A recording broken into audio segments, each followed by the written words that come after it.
Alright, head on a swivel, it's nighttime. Watch out for deadly deer.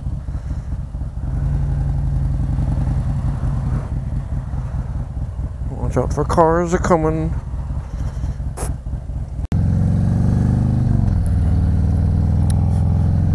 So hello folks, it's Mike Haley 7 coming to you on March 22nd, 2018. Riding home from work. It's been a long day. I started this morning at 8 o'clock and now it's 9 o'clock at night. So there you go. So what's going on with old Mike Haley 7 these days? Well, same old, same old. Nothing to report. Nothing to see here, as they say.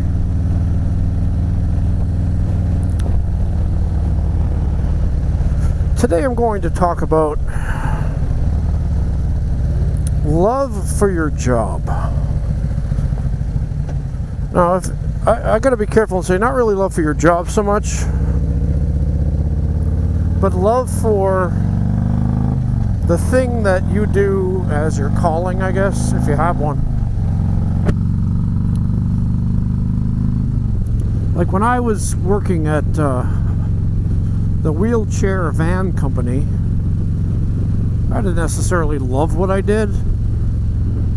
It was alright. I mean, driving the elderly to their appointments in their wheelchairs, it wasn't so bad, but it wasn't, you know, a lifelong avocation.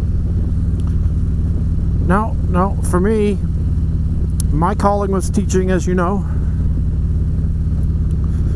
And so tonight, I had an experience that I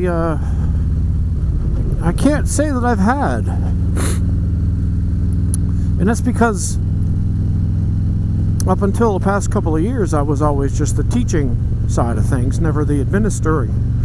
Well, now, here I am, the associate department head, and my job is to go to the teachers' classes and watch them teach. And take notes on what they do and see if there's any glaring, horrible things. Like, no, you shouldn't be teaching gerunds naked. Please put your clothes back on. You know, stuff like that. Make sure they're not beating the kids up and lighting fires in the room.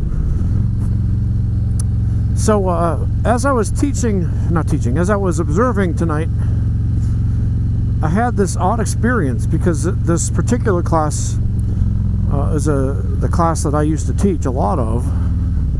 And now I'm watching someone else teach a class that I'm very familiar with. And all I could think of was that moment in Star Trek Generations. I know I'm a nerd, right? In Star Trek Generations, there's a scene where the new Enterprise is about to either ignore or accept a distress call. And the captain of the new Enterprise is kind of hesitant, doesn't quite know what to do. And every little thing that keeps coming up, you could see Kirk is chomping at the bit to take over, but he doesn't want to step on this guy's shoes because he can't really. He's only a captain, he's not an admiral. And he keeps kind of hovering to get up out of his chair, and Scotty turns to him and says, "Captain, is there something wrong with your chair?" And I thought, that was me, because there were these moments where the teacher, who, you know, not to fault the teacher at all, the teacher didn't know certain things because it was the first time teaching that class, kind of a rookie at that particular subject. A very experienced teacher, but a rookie at that subject. And I knew exactly how to teach that. I knew exactly how to explain it. I knew what it was, how it worked. And I was just, oh God, I wanted to teach it so bad. And then finally, after the teacher kind of cast about for a couple minutes, said, Mr. Jones, would you like to chime in on this? And I'm like, thank you for tagging me in on this. And I jumped in there like a tag team match, and I whipped the crap out of that grammar.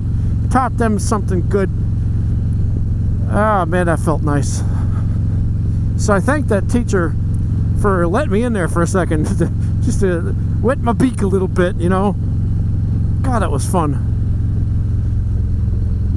And of course, I learned how other people do things, and you know, I pick up little things here and there that I could maybe use in my own class. That I'm only teaching one class anymore because I'm too busy administering and all. But I always try to pick something up from other people, see if I can steal a thing here and there. And the other thing is, you learn. One good thing that I did come away from this with is the fact that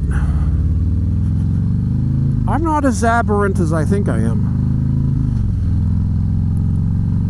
I don't know about you guys, but in my life I've often had this thought of I'm not a real teacher, or I'm not a real student. I have this kind of a idealized version of whatever it is that I want to be, and I never measure up in my own mind. I never measure up to that. It's almost like everyone else who's doing it has this secret knowledge, and they're the real deal, and I'm just faking it. And then you see something like this and you realize they're pretty much doing the same thing I'm doing. And in some cases, I think it can make you relax a bit, because you realize, oh, I'm not so different. What is going on over here?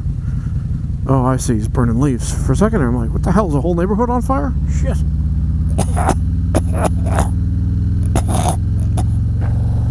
Oh. Cue asthma attack.